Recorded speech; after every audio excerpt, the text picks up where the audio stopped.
کی جو وظائف ہیں وہ وظائف جو میں ٹی وی پہ بتاتا ہوں کسی کے پوچھنے پہ عمومی ہوتے ہیں. وہ پوچھنے والا تو ایک ذریعہ بنتا ہے لیکن وہ عمومی ہوتا ہے کہ آپ کے اگر اسی طرح کے حالات ہوں تو آپ بالکل جو ہے اس پہ عمل کر سکتے, اس پہ کوئی مذاکرہ نہیں ہے, اس کی عام اجازت ہوتی ہے. باقی پوچھنے والے کا ذریعہ بنتا ہے لیکن یہ کہ خصوصیت نہیں ہوتی کہ وہی کرے کہ دوسرا کوئی نہ کر سکے. یا یہ کہ آپ نے ماں سنا کسی اور شخص کو کوئی تکلیف ہوئی, آپ نے میرا وہ وظیفہ سنا ہوا ہے, اس کی بھی میں نے اجازت دے رکھی کہ آپ آگے بتا سکتے ہیں کہ ہاں بھی مفتی صاحب ہمیں یہ وظیفہ بتایا تھا, یہ آپ یہ عمل کر لیں. تو یہ تو ایک صدقہ جاریہ ہے, اس کی میں نے عام اجازت دے رکھی ہے تاکہ میرے لیے اللہ کے ہاں جو اجر و ثواب کا ذخیرہ جمع ہو.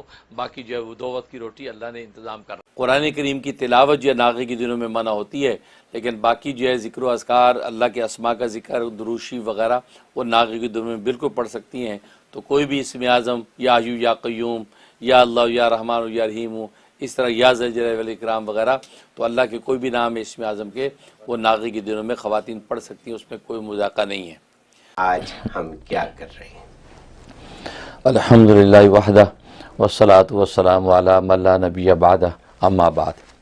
اور آج جو پہلی آیت پر انشاءاللہ ہم بات کریں گے. پہلی آیت بسم اللہ الرحمن الرحیم ہے.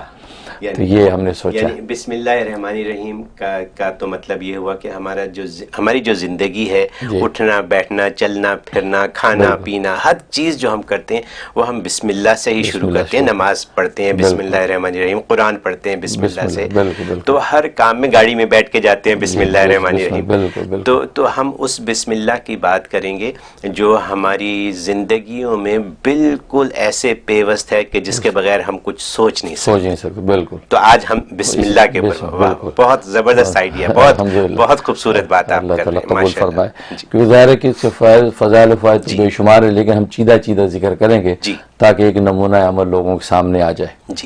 اور جیسے کہ بسم اللہ کے بارے میں جو فضائل احادیث میں آتے ہیں, حضرت عبداللہ بن مسعود رضی اللہ تعالیٰ فرماتے ہیں کہ اگر کوئی شخص چاہتا ہے کہ جہنم کے عذاب سے بچوں, کیونکہ جہنم کے 19 فرشتے ہیں تو وہ جو جہنم میں لوگوں کو ڈالیں گے, فرمایا کہ ان 19 فرشتوں سے اگر کوئی بچنا چاہتا ہے تو وہ بسم اللہ الرحمن الرحیم پڑھا کرے, کیونکہ بسم اللہ الرحمن الرحیم کے 19 ہی کلمات ہیں.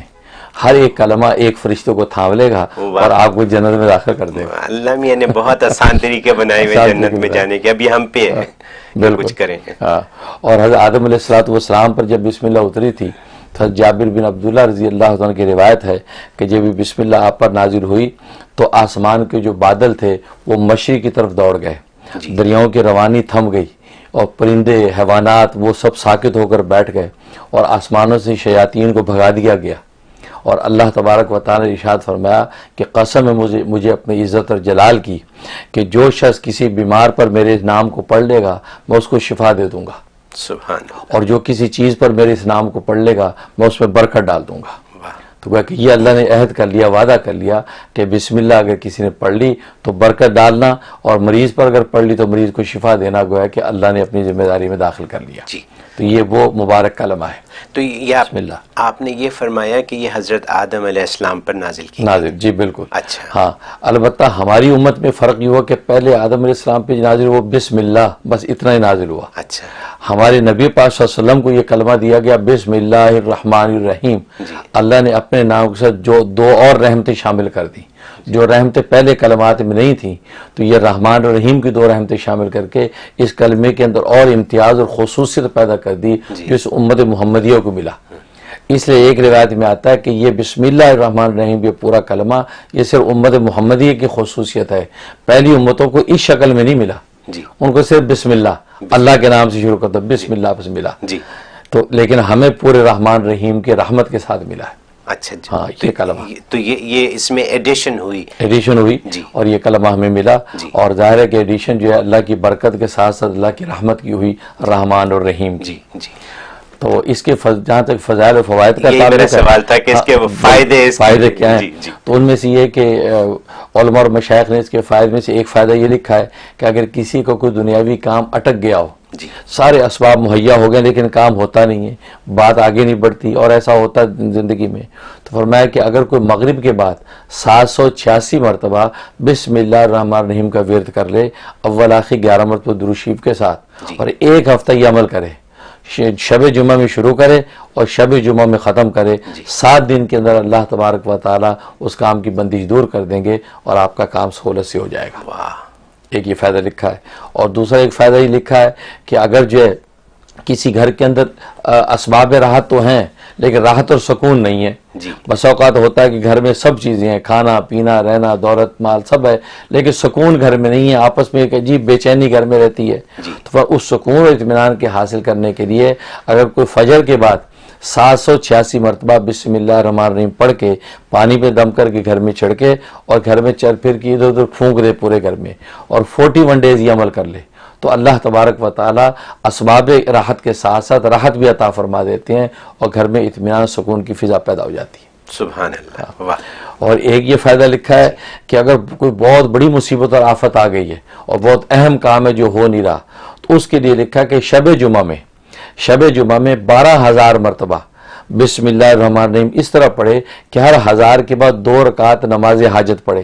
اچھا، ہاں، پھر 1000 پڑھے، پھر 2 رکعت نماز حاجت پڑھے اور اس میں دعا کرے اپنی اس حاجت کی جو بھی اس کا مقصد ہے، تو اول تو وہ ایک ہی شب جمعہ میں آپ کا کام ہو جائے گا، ورنہ آپ اس طریقے سے 7 شب جمعہ کے موقع پہ اس طرح عمل کرتے رہیں، اور میں کتنا بھی بڑا کام ہو جیسا بھی معاملہ ہو اللہ تبارک و تعالی حل کر دیتے۔ میں یہاں پہ سوال کروں گا، فار ایگزامپل جیسے جمعے کا آپ نے بتایا کہ 12,000 دفعہ پڑھیں اور ہر 1000 کے بعد 2 رکعت نماز حاجت کی پڑھیں، تو فرض کریں کہ کسی کو نوکری نہ ملتی ہو تو وہ ایک جمعے کو وہ باندھ لے کہ جمعے کی رات کو کتنے بجے شروع کر سکتے ہیں؟ مغرب کے بعد سے وہ یہ شروع کر دیں کہ 1000 دفعہ بسم اللہ پڑھیں، 2 رکعت نماز حاجت کی پڑھیں نفل، اور اس کے بعد پھر 1000 یعنی 10 دفعہ وہ یہ پڑھیں اور 20 رکعت نماز پڑھیں۔ بات صحیح ہے؟ اچھا، اور اپنی حاجت کی دعا کریں، چاہے وہ نوکری کی ہو، چاہے وہ اپنے قرض دور کرنے کی ہو، چاہے بچی کی شادی کی ہو، اگر وہ یہ کام کریں تو آپ کا فرمانا یہ ہے کہ اللہ میاں اپنا کرم ان پہ فرمائیں گے۔ بالکل ضرور، بالکل، بہت مجرب ہے، بہت مجرب۔ 1-2 جو شب جمعہ میں کام ہو جاتا ہے، 1-2، اور اگر زیادہ سے زیادہ 7 شب جمعہ میں تو یقیناً کام ہوتا ہے۔ یہ ایسا آپ خواتین حضرات، آپ یہ مفتی صاحب کی جو بات آپ نے سنی اس وقت، آپ اندازہ لگا لیں کہ آپ یہاں کالز کرتے ہیں اور اپنی مشکلات کا حل پوچھتے ہیں، مفتی صاحب نے آپ کی تمام مشکلات کا حل بیان کر دیا، اور اتنی آسان طریقے سے، اتنے یعنی۔